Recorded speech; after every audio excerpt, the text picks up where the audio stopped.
Hi everyone, welcome back to Teams with Hugo. Today is the 6th video out of 8 on building teams at last. And today's topic is about the 3 Ps. The 3 Ps to build a successful team or a successful business. And what are those 3 Ps? It's about product, it's about people, and it's about profit. And let me tell you something, there's a 4th P that I'm going to share with you at the end of this video that complements the other 3. But before we deepen this topic, I would like to hold on to a question. Which of the 3 Ps is most important to you? And how would you rank them in order of priority? Would you rank them as product and profit and people? Would you rank them as people, profit and product? What will be your order of priority? And if you have read Ben Horowitz, The Hard Things About the Hard Things, side note, one of my favorite books of all time, business-wise, he shares the following. We take care of people, products and profits in that order. If you don't take care of your people, the products will suffer. And if your products suffer, eventually your profits will too. And it's an interesting concept and it seems quite common sense. If you are like me, you probably experience businesses that while they say that people are the most important part of their business, their decisions say otherwise.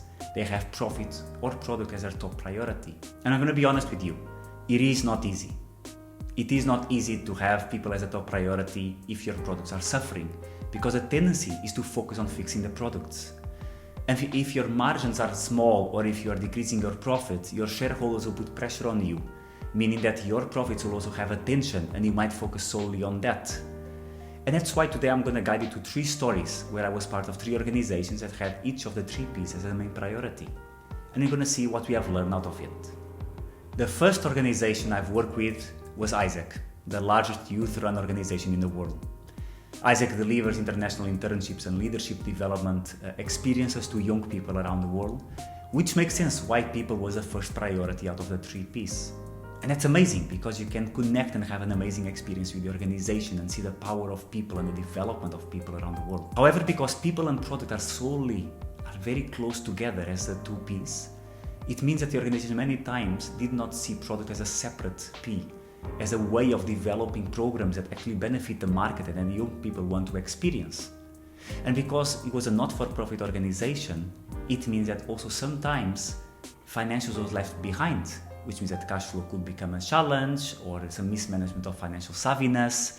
So it's why it's important to understand that even if people is the first priority, sometimes they can under-prioritize the other ones if not paid attention to. The second story with the second organization was one of the startups I worked with when I moved to Belgium. This business intelligence software platform had profit as the main priority, as the main P. And profit allowed us to actually build up, what could be a reliable sort of financially stable organization. But it was very painful to see some of the decisions we made did not benefit the customer, not the people engaged with the organization. Decisions such as, for example, shortening the trial of a software just so that people could move to a paid plan faster, or then to make certain decisions that would be to hide certain prices or models to large corporations so that you could price higher. And these are practices that you probably saw other software as a service companies use. But the difficulty here is that because product was also not top of mind, it means you're not developing features to benefit the customer sometimes and just to benefit the profit of the organization. Or sometimes you're not engaging the people within the startup to see where the product was headed because it was under-prioritized. And as I shared in another video, also the culture was not top of mind, which means it was not a great experience. That's why having profit as a top priority and leaving the other ones behind can also lead to have the wrong questions and the wrong developments to grow the organization. The third organization was an HR tech startup out of Belgium that I work with as well, where product was the main P. And having such a great product vision, such a clear idea of what roadmap and what we wanted to develop and which problem we wanted to solve was fascinating and very rewarding for me to be part of such an organization that also had a great culture and a great experience, so people were also top of mind to a certain extent. The challenge is that when product becomes such of an essence of first priority and you under-prioritize other ones, you start also having wrong decisions or you start forgetting certain things. If you leave profit too much behind on top of the product, you might forget that it's also important to monetize the product and to have healthy cash flow to move the organization forward and to grow.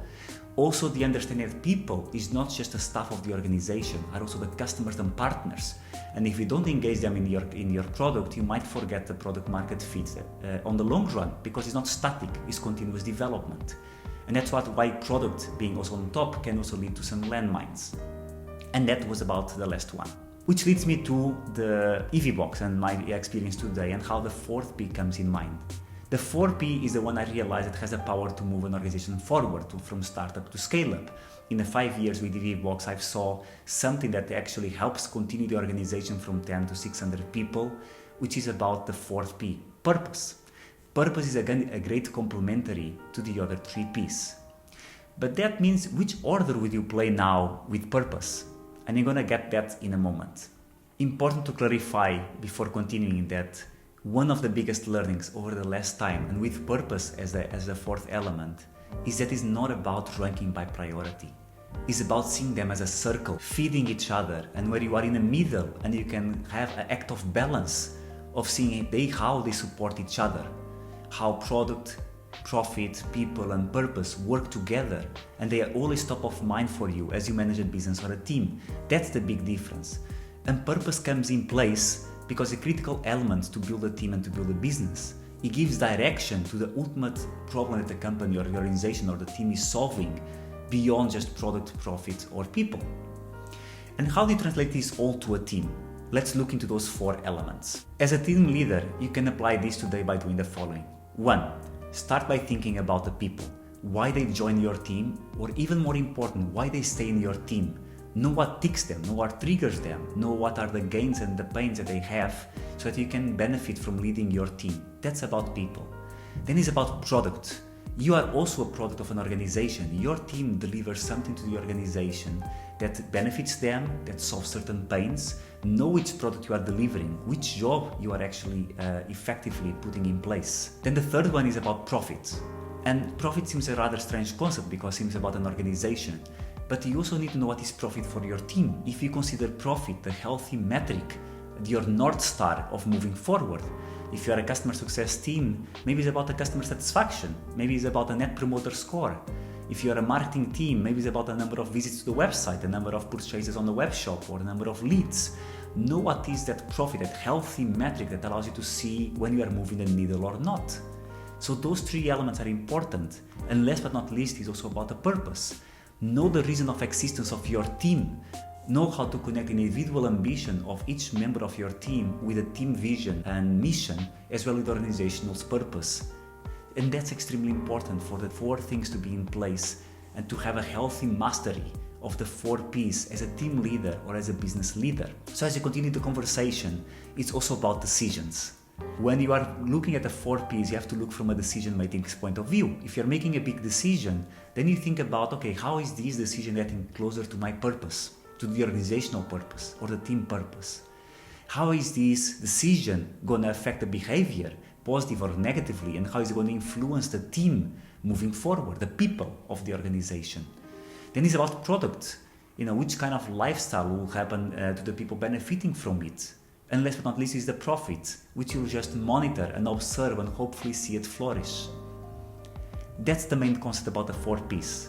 It's short, but it's important to keep them in mind and remind yourself that it's about seeing them in a circle as an act of balance and not as an act of priority. I hope you enjoyed this video. Please do comment below and share your thoughts. Follow me on social media. Visit teamswithhugo.com for more resources. And I see you next time. Ciao and obrigado.